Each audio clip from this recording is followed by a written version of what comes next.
mhuri yezimbabwe ndoitwa tawanda zona kana kuti Xavier rebasa ndonzi Sungura Philosopher ndomiriro chikwata chinonzi Double Trouble Transformers. Tinokurudzirai kutengawo album redu richangoburwa rinonzi Iro Chiziviso. Album iri rine nziyo dzinokwana kuita 6.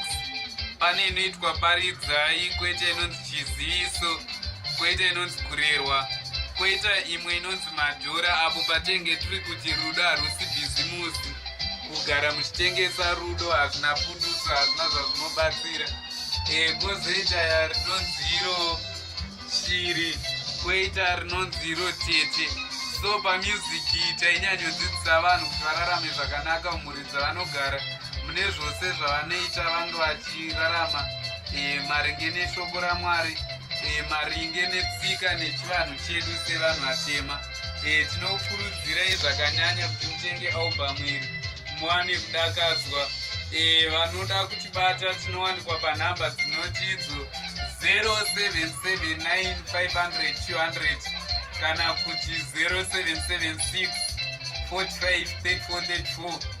PaFacebook tiripo, pane Facebook page rakanzi Zimbabwe Original National Artist Zona, kwoita rakanzi Double Trouble Transformers.